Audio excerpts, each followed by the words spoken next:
এই যে আমি চুলা একটু জাল ধরে দেব।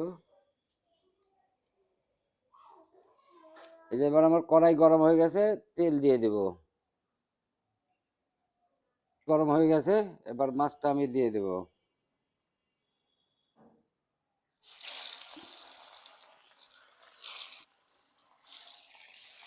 কত সুন্দর হয়েছে এক সাইড, আর এক সাইডে দেব। যে আমার মাছ ভাজা হয়ে গেছে, এবার আমি উঠাবো। দেখেন কত সুন্দর করে ভাজা হয়েছে। আমি কুমড়া বড়িগুলো ভেজে নিব, সুন্দরভাবে ভেজে নিব।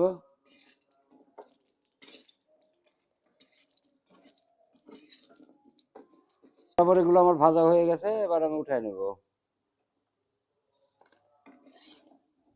যে সুন্দর করে ভাজা হয়েছে, উঠাই নিলাম।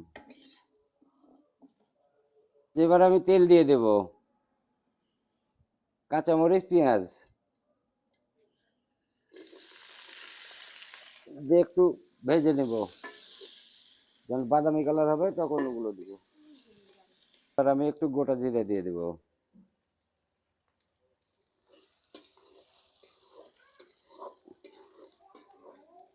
এই যে আমার পেঁয়াজ মরিচগুলো বাদামি কালার হয়ে গেছে, এবার আমি দিব লবণ, মরিচের গুঁড়া, হলুদের গুঁড়া, আদা বাটা মশলা সুন্দরভাবে নেড়ে দিব।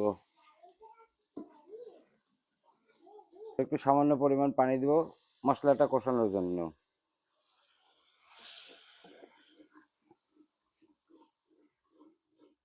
এখন আমি ঢাকনাটা দিয়ে ঢেকে দেব।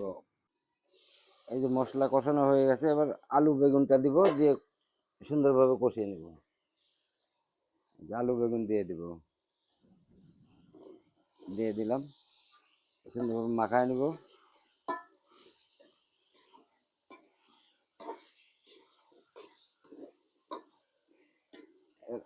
হালকা করে একটু পানি দিয়ে দেব।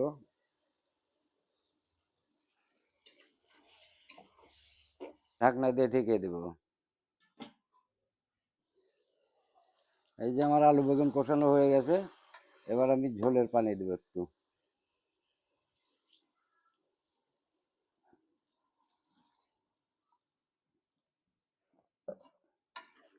ঝোলের পানি দিয়ে দিলাম, এবার আমি ঢাকনা দিয়ে ঢেকে দেব।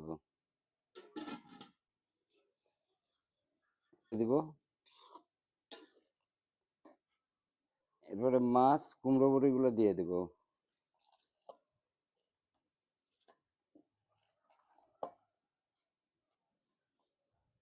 হালকা করে দিয়ে দেব। কত সুন্দর কালার হয়েছে, সেই ঘ্রাণ বাইর হচ্ছে।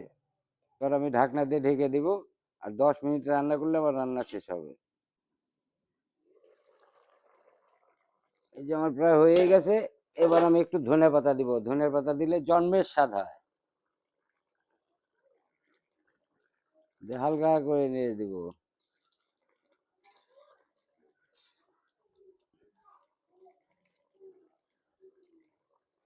এবার একটু ঢেকে দিব,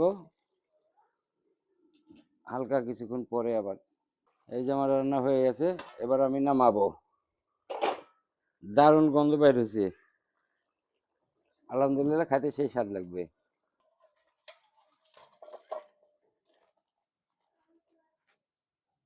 কত মাশাআল্লাহ, অনেক সুন্দর কালার হয়েছে।